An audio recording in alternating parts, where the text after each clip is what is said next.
ഭൂമി അംബികയുടെയും അച്യുതന്റെയും സ്വന്തം മകളല്ല, കളഞ്ഞു കിട്ടിയ കുട്ടിയാണ് എന്നുള്ള സത്യങ്ങളൊക്കെ അംബിക ഭൂമിയോട് തുറന്ന് പറയുന്നതും ഒപ്പം അജയ് തന്നെ വിവാഹം കഴിക്കാൻ സമ്മതമാണോ എന്ന് ഭൂമിയോട് ചോദിക്കുന്നതൊക്കെ ആയിരിക്കും അടുത്ത ഒരാഴ്ചയിൽ ഇവർ വിവാഹിതരായാൽ സീരിയലിൽ സംഭവിക്കാൻ പോകുന്നത്. പുതിയ പ്രമോല് കണ്ടതുപോലെ അജയ് ഭൂമിയോട് പ്രണയത്തെക്കുറിച്ചൊക്കെ എന്തൊക്കെയോ പറയുന്നുണ്ടല്ലോ. അത് ഉറപ്പായിട്ടും ഭൂമിയോട് അജയ്ക്ക് അങ്ങനെ ഒരു ഇഷ്ടം തോന്നിയിട്ട് പറയുന്നതല്ല എന്നുള്ള കാര്യം നമുക്കറിയാം. ഒന്നില്ലെങ്കിൽ അത് അജയുടെ കാമുകി നയനെ കുറിച്ച് ഭൂമിയോട് പറഞ്ഞു കൊടുക്കുന്നതായിരിക്കാം. ഇല്ലെങ്കിൽ അജയ് ഭൂമിയോട് ചെയ്യുന്ന ഒരു വലിയ ചതിയാവാനും ചാൻസ് ഉണ്ട് അല്ലേ. എന്തായാലും ഇതിന്റെ ഒറിജിനൽ കഥ, കന്നഡ സീരിയലിലെ കഥ അതേപോലെ സെയിം ആയിട്ടല്ല ഇതിൽ കാണിക്കുന്നത്. മാറ്റങ്ങൾ വരുത്തിയിട്ടുണ്ട്. ആവശ്യമില്ലാത്ത കുറെ കാര്യങ്ങൾ ആഡ് ചെയ്ത് വലിച്ചു നീട്ടുന്നൊക്കെ ഉണ്ട്. അപ്പൊ ആ വലിച്ചു നീട്ടലിന്റെ ഭാഗമായിട്ട് ഈ ഒരു കാര്യത്തിലും കുറെ കൺഫ്യൂഷൻസ് ആഡ് ചെയ്യാൻ ചാൻസ് ഉണ്ട് അല്ലേ. അപ്പൊ എന്തായാലും ആദ്യം ഈ ഭവാനിയും അഞ്ജനയും വീട് വിട്ട് ഇറങ്ങിപ്പോയി വലിയ സീനാക്കിയത് കൊണ്ട് അജയ് വേറെ നിവർത്തിയില്ലാതെ അഞ്ജനെ വിവാഹം കഴിക്കാന്ന് അഞ്ജനയ്ക്കും ഭവാനിക്കൊക്കെ വാക്ക് കൊടുക്കാൻ പോകുന്നുണ്ട്. അങ്ങനെ അഞ്ജനയ്ക്കും ഭവാനിക്കും സന്തോഷമായി അവർ തിരിച്ച് വീട്ടിലേക്ക് വരും. അവരെ കാണുന്നതോടുകൂടി മുത്തശ്ശിക്കും സന്തോഷമാവുന്നു. അങ്ങനെ മുത്തശ്ശി ഇനി ഒട്ടും വൈകിക്കേണ്ടെന്ന് പറഞ്ഞ് എത്രയും പെട്ടെന്ന് അജയുടെയും അഞ്ജനയുടെയും വിവാഹ നിശ്ചയം നടത്താനുള്ള ഏർപ്പാടുകളൊക്കെ ചെയ്യാൻ പോകുന്നുണ്ട്. അതിന്റെ കൂടെ തന്നെ ഈ വിവാഹ നിശ്ചയത്തിൽ നിന്നും വിവാഹത്തിൽ നിന്നൊക്കെ എങ്ങനെ ഒഴിഞ്ഞു മാറുക തലപൊക്കഞ്ഞ് ആലോചിക്കുന്ന അജയ്ക്ക് ഒരു ഐഡിയ തോന്നാൻ പോകുന്നുണ്ട്. നമുക്ക് എല്ലാവർക്കും അറിയാവുന്നതുപോലെ തന്നെ ഭൂമിയെ ഒരൊറ്റ വർഷത്തേക്ക് മാത്രം എഗ്രിമെന്റ് ഇട്ട് വിവാഹം കഴിച്ച് വീട്ടിലേക്ക് കൂട്ടിക്കൊണ്ട് വരിക. അതോടുകൂടി ഈ കല്യാണം മുടങ്ങും. ആ ഒരു ഐഡിയ ആണ് അജയ് മനസ്സിൽ കണ്ടിരിക്കുന്നത്. അപ്പൊ ഇതുവരെയുള്ള കാര്യങ്ങൾ ഉറപ്പായിട്ടും സംഭവിക്കും. ഇനിയിപ്പോ എന്താന്ന് ചോദിച്ചാൽ ഒറിജിനൽ കഥയിൽ ശരിക്കും എന്താന്ന് വെച്ചാൽ അജയുടെ ഫ്രണ്ട് ആൽഫ്രഡ് ഒരു വക്കീലാണല്ലോ. അദ്ദേഹത്തിന്റെ അടുത്ത് ഒരു ക്ലെയിന്റ് വരുന്നതും ആ ക്ലെയിന്റ് എഗ്രിമെന്റ് ഇട്ട് ഒരു വർഷത്തെ എഗ്രിമെന്റ് ഇട്ട് വിവാഹം കഴിച്ചവരാണ് എന്നുള്ള കഥകളൊക്കെ അജയ് അറിയുന്നു. അതിലൂടെ അജയുടെ മനസ്സിൽ ഒരു ബുദ്ധി തോന്നി. അങ്ങനെ ഭൂമിയെ ഒരു വർഷത്തെ എഗ്രിമെന്റ് ഇട്ട് വിവാഹം കഴിക്കാൻ തീരുമാനിക്കുന്നു. അത് ആദ്യം ആൽഫ്രഡിനോട് പോയി പറയുമ്പോൾ ആൽഫ്രഡ് ആദ്യമൊക്കെ പറ്റില്ല, ഇത് ശരിയല്ല, ഭൂമിയുടെ ജീവിതം വെച്ചിട്ടാണ് നീ കളിക്കുന്നത് എന്നുള്ള കാര്യങ്ങളൊക്കെ പറയുമെങ്കിലും പിന്നീട് അജയ്ക്ക് വേറെ വഴിയില്ലാത്തത് കൊണ്ടും ഭൂമിയുടെ അവസ്ഥ ഇങ്ങനെ ആയതുകൊണ്ടും ഭൂമി അല്ലാതെ മറ്റൊരു പെൺകുട്ടിയെ ഇതിന് വേണ്ടി സെലക്ട് ചെയ്തിട്ട് കാര്യമില്ല. കാരണം അജയും ഭൂമിയും തമ്മിൽ ഇഷ്ടത്തിലാണെന്നുള്ള ഒരു തെറ്റിദ്ധാരണ അഞ്ജനയ്ക്കുണ്ട്, ഭവാനിക്കുണ്ട്, മാത്രമല്ല അനുപമയ്ക്കും ഉണ്ട്. ഇത്രയും പേർക്ക് ഈ ഭൂമിയെ കുറിച്ച് അറിയാവുന്നത് കൊണ്ട് ഭൂമിയെ തന്നെ എഗ്രിമെന്റ് കല്യാണം കഴിച്ച് കൂട്ടിക്കൊണ്ട് വന്നാലേ അതിലൊരു ഒറിജിനാലിറ്റി ഉണ്ടാവുള്ളൂ, എല്ലാവരും വിശ്വസിക്കുള്ളൂ. പിന്നെ ഭൂമിയുടെ അവസ്ഥ അങ്ങനെ ആയതുകൊണ്ട് ലക്ഷങ്ങളുടെ ആവശ്യമുണ്ട്. അത് കൊടുക്കാന്ന് പറഞ്ഞാൽ ഭൂമി ഉറപ്പായിട്ട് സമ്മതിക്കുമല്ലോ. അപ്പൊ ആ ഒരു അവസ്ഥയും കൂടെ യൂസ് ചെയ്തുകൊണ്ടാണ് അജയ് ഭൂമിയെ തന്നെ ഇതിനായിട്ട് സെലക്ട് ചെയ്തിരിക്കുന്നത്. അപ്പൊ അവസാനം ആൽഫ്രഡ് ഒട്ടും താല്പര്യമില്ലാതെ ഫ്രണ്ടിന് വേണ്ടി അതങ്ങോട്ട് സമ്മതിക്കുകയാണ്. അത് കഴിഞ്ഞ ശേഷം ഭൂമിയോട് ഇങ്ങനെ എഗ്രിമെന്റിന്റെ കാര്യങ്ങളൊക്കെ പോയി പറയുമ്പോൾ ഭൂമിയും ആദ്യം സമ്മതിക്കില്ല എന്ന് ഒറ്റ കാലിൽ നിൽക്കും.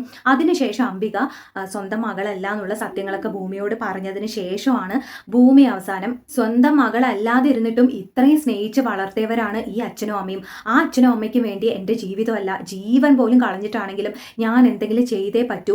അച്ഛനെ കൊല ചെയ്തവർക്ക് ശിക്ഷ വാങ്ങിച്ചു കൊടുക്കണം, അമ്മയെ പുറത്ത് കൊണ്ടുവരും വേണം. അതിപ്പോൾ എൻ്റെ ബാധ്യതയാണെന്ന് വിചാരിച്ച് ഇനിയിപ്പോൾ അമ്മയെ ഇറക്കാൻ എന്ത് വേണമെങ്കിലും ചെയ്യാന്നുള്ള തീരുമാനത്തിൽ എത്തുകയും അവസാനം അജയോട് പോയിട്ട് ഈ ഒരു ഡീലിങ്ങിൽ എനിക്ക് സമ്മതമാണ്, എനിക്ക് എൻ്റെ അമ്മയെ പുറത്തിറക്കിയാൽ മാത്രം മതി, ഇനി ഞാൻ എന്താ വേണ്ടതെന്ന് സാറ് പറഞ്ഞാൽ മതി, അതേപോലെ ഞാൻ ചെയ്തോളാം എന്നൊക്കെ പോയി പറയുന്നതാണ്. ഒറിജിനൽ കഥയിൽ ഇങ്ങനെയൊക്കെയാണ് സംഭവിക്കുന്നത്. പക്ഷെ ഇവിടെ അത് കുറച്ചുകൂടെ വലിച്ചു നീട്ടാൻ വേണ്ടി കുറെ കാര്യങ്ങളൊക്കെ ആഡ് ചെയ്യാനുള്ള ചാൻസും ഉണ്ട്. ഒരു പക്ഷേ അജയുടെ മനസ്സിൽ ഇങ്ങനെ ഒരു ഐഡിയ തോന്നിയതിന് ശേഷം എന്തായാലും ഭൂമിയുമായിട്ട് അജയ് ഇഷ്ടത്തിലാണെന്ന് ഇത്രയും പേർക്ക് ഒരു തെറ്റിദ്ധാരണ ഉണ്ടല്ലോ, എന്നാൽ പിന്നെ അത് സത്യമാക്കാം. അപ്പൊ പിന്നെ അഞ്ജനയുമായിട്ടുള്ള വിവാഹം നടക്കില്ലല്ലോ.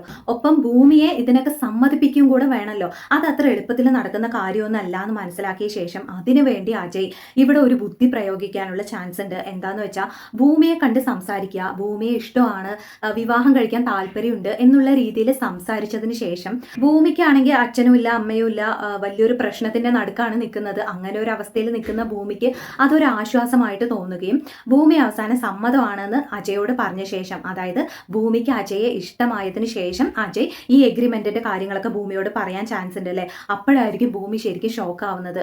അങ്ങനെ ഇപ്പോൾ ഈ എഗ്രിമെന്റിനും കല്യാണത്തിനും സമ്മതിച്ചില്ല എങ്കിൽ, ഇതൊന്നും പറ്റില്ല എന്ന് പറഞ്ഞു കഴിഞ്ഞാൽ അമ്മയുടെ കേസ് നടത്താനുള്ള പണം അജയ് തരില്ല. അങ്ങനെ ഭൂമി വിചാരിച്ച പോലെ കാര്യങ്ങളൊന്നും നടക്കാതെ വരുമെന്ന് പേടിച്ചിട്ട് ഭൂമി ഇഷ്ടമില്ലാതെ മനസ്സോടുകൂടി ആ എഗ്രിമെന്റിനും കല്യാണത്തിനൊക്കെ തയ്യാറാവാനുള്ള ചാൻസ് ഉണ്ട് അല്ലേ. ഇല്ലെങ്കിൽ മറ്റൊരു ചാൻസ് ഉള്ളത് എന്താന്ന് വെച്ചാൽ ഈ ഒരു എഗ്രിമെന്റ് മാരേജിന് ഭൂമി ഒരിക്കലും സമ്മതിക്കില്ല എന്ന് മനസ്സിലാക്കിയ അജയ് ഭൂമിയെ ഇഷ്ടമാണ്, ഭൂമിയെ വിവാഹം കഴിക്കാൻ സമ്മതമാണെന്നൊക്കെ പറയുന്നു. ഭൂമി തിരിച്ചും ഇഷ്ടമാണെന്ന് പറഞ്ഞതിന് ശേഷം വിവാഹം രജിസ്റ്റർ ചെയ്യുന്നു. ആ സമയത്ത് ഭൂമി പോലും അറിയാതെ ഈ എഗ്രിമെന്റിൽ ഭൂമിയെ കൊണ്ട് സൈൻ ചെയ്യിപ്പിക്കുന്നു. അങ്ങനെ എല്ലാം കഴിഞ്ഞതിന് ശേഷമായിരിക്കും അജയ് തന്നെ ചതിച്ചതാണ് ആണെന്നുള്ള കാര്യമൊക്കെ ഭൂമി മനസ്സിലാക്കുന്നത്, ഈ എഗ്രിമെന്റിന്റെ കാര്യമൊക്കെ മനസ്സിലാക്കുന്നത്. അങ്ങനെയൊക്കെ ആയിക്കഴിഞ്ഞാൽ അജയെ ഒരു വില്ലനെ പോലെ ആക്കേണ്ടി വരുമല്ലേ. അപ്പൊ അങ്ങനെയൊക്കെ കാണാൻ ആർക്കും ഇഷ്ടപ്പെടുമെന്ന് തോന്നുന്നില്ല. അതുകൊണ്ട് മിക്കവാറും കഥ ഇങ്ങനെ ഒറിജിനൽ പോലെ തന്നെ പോകാനാണ് ചാൻസ് ഉള്ളതെന്ന് തോന്നുന്നു. ആദ്യം ഭൂമിയോട് വന്ന് പ്രണയത്തെക്കുറിച്ചൊക്കെ ഒരുപാട് സംസാരിക്കുന്നു. ഭൂമി അത് തന്നെ കുറിച്ചാണ് പറയുന്നതെന്ന് തെറ്റിദ്ധരിക്കുന്നു. അവസാനം എല്ലാം പറഞ്ഞതിന് ശേഷം അജയ് നയനയോടുള്ള പ്രണയത്തെക്കുറിച്ചും നയനെക്കുറിച്ചും ഉള്ള കാര്യങ്ങളൊക്കെ ഭൂമിയോട് പറയുന്നു. അങ്ങനെ ഞാനും നയനയും തമ്മിലുള്ള ബന്ധം ഇങ്ങനെ ആയിരുന്നു എന്ന് ഭൂമിയോട് പറഞ്ഞ് ഭൂമിക്ക് മനസ്സിലാക്കി കൊടുത്തതിന് ശേഷം ഈ അഞ്ജനയുടെ കാര്യം പറയുന്നു. ഇപ്പോൾ വീട്ടിലുള്ള എല്ലാവരും പറയാണ് അഞ്ജനയെ വിവാഹം കഴിക്കാൻ. ഞാൻ എങ്ങനെ അഞ്ജനയെ വിവാഹം കഴിക്കും, ഭൂമി പറ എന്ന് പറയുമ്പോൾ ഭൂമി തിരിച്ച് പറയാണ്, പറ്റില്ല സാർ, ആരെ കൊണ്ടും പറ്റില്ല.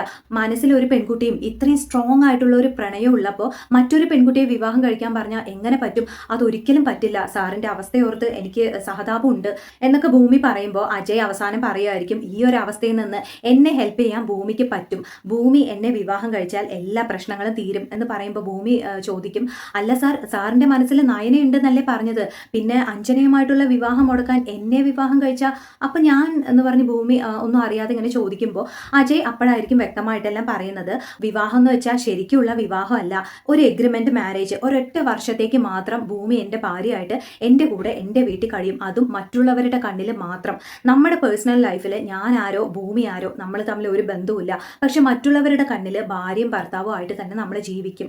ആ ഒരു വർഷം തീരുന്നതിനുള്ളിൽ എൻ്റെ നയനെ കണ്ടുപിടിക്കാൻ എനിക്ക് സാധിക്കും, ഇല്ലെങ്കിൽ ആ അഞ്ജന വേറെ ആരെങ്കിലും കല്യാണം കഴിച്ച് പോയാലും മതി, എൻ്റെ പ്രശ്നം സോൾവ് ആകും. ആ ഒരു വർഷത്തിൽ കൂടുതൽ ഭൂമി എൻ്റെ ഭാര്യയായിട്ട് ഇരിക്കണമെന്ന് എനിക്ക് ആവശ്യം വരില്ല. ആ ഒരു വർഷം കഴിയുമ്പോൾ നമ്മൾ ലീഗലി ഡിവോഴ്സ് വാങ്ങുന്നു. പിന്നെ ഭൂമി ആരോ ഞാനാരോ എല്ലാത്തിനും സാക്ഷിയായിട്ട് എൻ്റെ ഫ്രണ്ട് ആൽഫ്രഡും ഉണ്ടാവും. അവനായിരിക്കും നമ്മുടെ മാരേജ് രജിസ്റ്റർ ചെയ്ത് തരുന്നതും ഈ എഗ്രിമെന്റ് ഒക്കെ ലീഗലാക്കി തരുന്നതും അവസാനം നമുക്ക് ഡിവോഴ്സ് വാങ്ങിച്ചു തരുന്നതും. എന്ത് പറയുന്നു ഭൂമി എന്ന് ചോദിക്കുമ്പോൾ ഭൂമി ഇങ്ങനെ ആന്നും പറഞ്ഞ് നോക്കാൻ പോവാണ്, ഒന്നും മനസ്സിലാവാതെ ആകെ വല്ലാത്തൊരവസ്ഥയിൽ.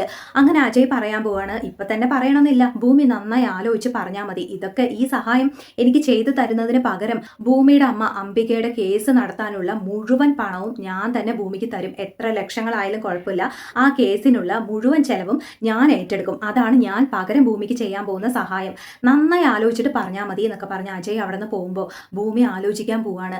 ശരിക്കും ഒരു വിവാഹം കഴിക്കാൻ സമ്മതമാണോ എന്ന് അജയ് ചോദിച്ചിരുന്നെങ്കിൽ പോലും ഭൂമി സമ്മതമാണെന്ന് പറഞ്ഞിട്ടുണ്ടാവും. പക്ഷെ ഇങ്ങനെ ഒരു എഗ്രിമെന്റ് മാരേജ് എന്നൊക്കെ പറയുമ്പോൾ ഇതിലിനി ഒന്നും ആലോചിക്കാനില്ല, ഇത് പറ്റില്ല, സമ്മതിക്കില്ല, എൻ്റെ ജീവിതം വെച്ചുള്ള കളിയാണ് എന്നൊക്കെ ഭൂമി തീരുമാനിക്കാൻ പോവാണ് ആദ്യം.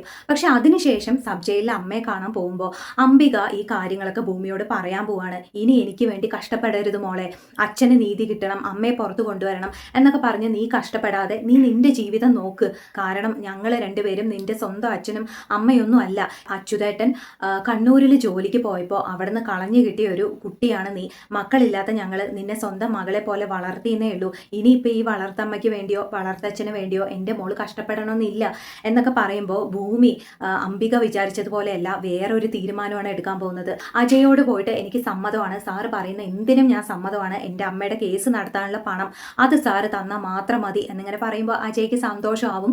അങ്ങനെ അജയ് വീട്ടിൽ പോയതിന് ശേഷം അതുവരെ കാണാത്തൊരു ചിരിയും ഒരു സന്തോഷമൊക്കെ അജയുടെ മുഖത്ത് കാണുമ്പോൾ എല്ലാവർക്കും ഇങ്ങനെ തോന്നാൻ പോവാണ്, ഇപ്പോൾ അജയ് ശരിയായി, അഞ്ജനയായിട്ടുള്ള കല്യാണത്തിന് അജയ് തയ്യാറെടുത്ത് കഴിഞ്ഞു, ഇനി അജയ്ക്ക് സമ്മതക്കുറവൊന്നുമില്ല എന്നൊക്കെ തെറ്റിദ്ധരിക്കാൻ പോവാണ് സൗഭാഗ്യപുരത്തെ എല്ലാവരും. അങ്ങനെ അജയ് സന്തോഷത്തോടു കൂടി എൻഗേജ്മെന്റിനുള്ള ഡ്രസ്സുകൾ എടുക്കുന്നു, എല്ലാത്തിനും സഹകരിച്ച് കൂടെ നിൽക്കുന്നു. അതൊക്കെ കാണുമ്പോൾ അഞ്ജനയ്ക്ക് ഒരുപാട് സന്തോഷമാവുന്നു. അവസാനം എൻഗേജ്മെന്റിന്റെ ആ ദിവസം അഞ്ജനയെയും ഭവാനിയും അടക്കം എല്ലാവരെയും ഞെട്ടിച്ചുകൊണ്ട് ഭൂമിയെ വിളിക്കാൻ പോവാണ്. എന്നിട്ട് അഞ്ജനയെ ഞാൻ വിവാഹം കഴിക്കില്ല, ഞാനും ഭൂമിയും തമ്മിൽ കുറച്ചു കാലമായിട്ട് ഇഷ്ടത്തിലായിരുന്നു, ഞങ്ങൾക്ക് പിരിയാൻ കഴിയില്ല, അഞ്ജനയെ വിവാഹം കഴിക്കാൻ സമ്മതമല്ല എന്ന് ഞാൻ ഒരുപാട് പറഞ്ഞിട്ടും നിങ്ങൾ ആരും കേട്ടില്ല, അതുകൊണ്ടാണ് ഞങ്ങൾക്ക് ഇങ്ങനെ ഒരു തീരുമാനം എടുക്കേണ്ടി വന്നത്, ഞങ്ങൾ ലീഗലി രജിസ്റ്റർ മാരേജ് ചെയ്ത് കഴിഞ്ഞു, ഇനി നിങ്ങളെല്ലാവരും എൻ്റെ ഭാര്യയായിട്ട് ഭൂമിയെ അംഗീകരിച്ചാൽ മാത്രം മതി എന്നൊക്കെ പറയുമ്പോൾ ഇവരൊക്കെ ഞെട്ടിപ്പോവാൻ പോവാണ്. അപ്പോഴായിരിക്കും ഭവാനിയുടെയും അഞ്ജനയുടെയും വേറൊരു മുഖമൊക്കെ എല്ലാവരും കാണാൻ പോകുന്നത്. സത്യദാസ് ആദ്യമൊന്നും പിണങ്ങുമെങ്കിലും പിന്നീട് അജയുടെ ഭാര്യയായിട്ട് ഭൂമിയെ അംഗീകരിക്കുമായിരിക്കും അല്ലേ. മുത്തശ്ശിയും പതുക്കെ പതുക്കെ ഇനി ഭൂമിയെ അംഗീകരിക്കുമായിരിക്കും. എല്ലാം നമുക്ക് കാത്തിരുന്ന് കാണാം. Thank you, by.